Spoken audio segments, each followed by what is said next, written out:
যদি আমরা Oxford dictionary দেখি, মৌলবাদী শব্দটার অর্থ খুঁজতে যাই, বলা হচ্ছে মৌলবাদী হলো একজন ব্যক্তি যে কোনো ধর্মের প্রাচীন শিক্ষা আর মতবাদকে কঠোরভাবে অনুসরণ করে। তবে অক্সফোর্ড ডিকশনারির নতুন সংস্করণে দেখতে পাবো সামান্য চেঞ্জ হয়েছে।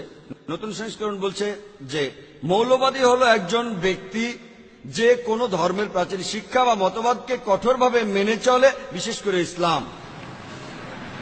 এখন বিশেষ করে ইসলাম এই শব্দটা নতুন করে জুড়ে দেওয়া হয়েছে।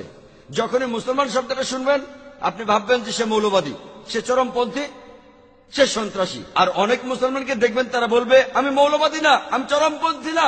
আমি বলছি আমি একজন চরমপন্থী, আমি চরম সৎ, চরম ন্যায়পরায়ণ, চরম দয়ালু, চরম শান্তিকামী, চরম ক্ষমাশীল।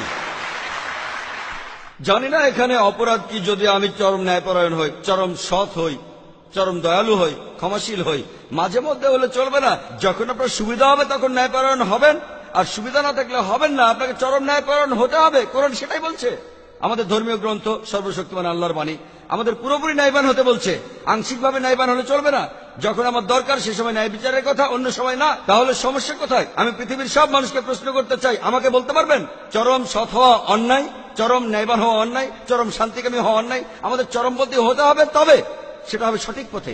তাই যদি কেউ আমাকে চরমপন্থী বলে, আমাকে তো চরমপন্থী মুসলমান হতেই হবে।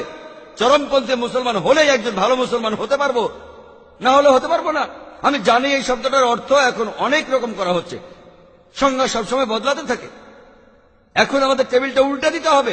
আংশিকভাবে কোরআন মানলে চলবে না, আমাদের চরমভাবে পুরোপুরিভাবে কোরআন মেনে চলতে হবে। পবিত্র কোরআনের সূরা আল বাকারার 208 নম্বর আয়াতে আল্লাহ তাআলা বলেছেন, সর্বাত্মকভাবে ইসলামে প্রবেশ করো। আজকে মুসলমানদের বলা হচ্ছে সন্ত্রাসী। সন্ত্রাসের সহজ সাধারণ সংজ্ঞা হলো যে লোক অন্যকে সন্ত্রস্ত করে। উদাহরণস্বরূপ, একজন অপরাধী পুলিশ দেখলে সন্ত্রস্ত বোধ করে, তাহলে এই অপরাধীর জন্য পুলিশ হলো সন্ত্রাসী। এভাবে দেখলে আমি বলবো প্রত্যেক মুসলমানের সন্ত্রাসী হওয়া উচিত।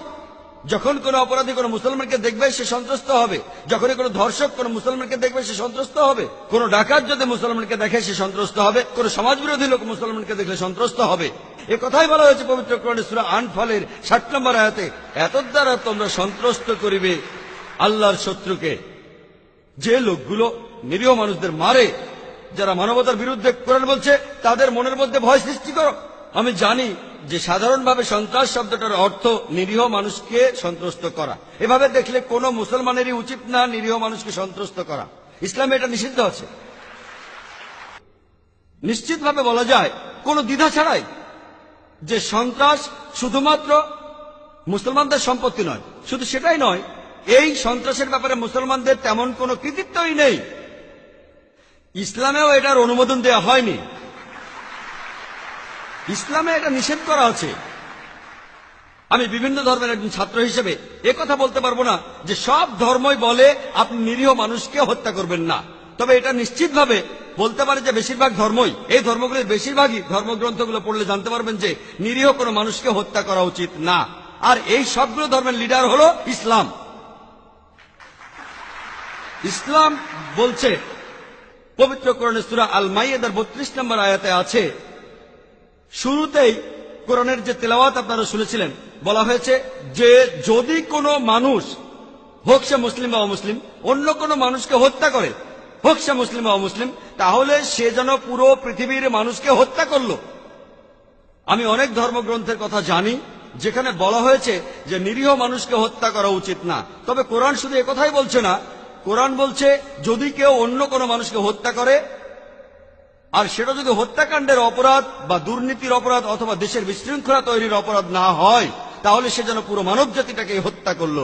কোরআন এখানে আরো এক ধাপ এগিয়ে বলছে যদি কেউ অন্য কোনো মানুষকে হত্যা করে তাহলে সে যেন পুরো মানব জাতিটাকে হত্যা করলো। আমি এমন কোন ধর্মগ্রন্থের কথা জানি না যেটা বলছে যদি আপনি কোনো নিরীহ মানুষকে হত্যা করেন তাহলে আপনি যেন পুরো মানব জাতিকে হত্যা করলেন। আর এরপরও কোরআন বলছে যে যদি আপনি কারো জীবন বাঁচান, কোন মানুষের জীবন, তাহলে আপনি যেন পুরো মানব জাতিকে বাঁচালেন। ইসলাম শব্দটা এসেছে আরবি শব্দ সালাম থেকে, যার অর্থ শান্তি। এই শব্দটা এসেছে আরবি সিলম থেকে, যার অর্থ আল্লাহর কাছে নিজের ইচ্ছাকে সমর্পণ করা। এক কথা ইসলাম শব্দটার অর্থ আল্লাহর কাছে নিজের ইচ্ছাকে সমর্পণ করে শান্তি অর্জন করা। ইসলাম সব ধরনের সন্ত্রাসী কার্যকলাপের নিন্দা করে, নিরীহ মানুষ হত্যা করাকে ইসলাম নিন্দা করে।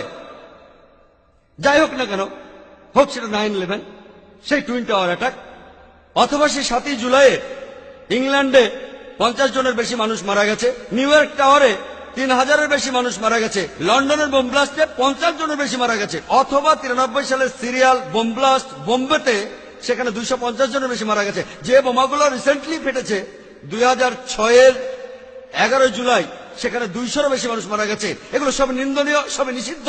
নিরীহ মানুষকে হত্যা করার পক্ষে কোনো যুক্তি পাওয়া যাবে না। অনেক মুসলমান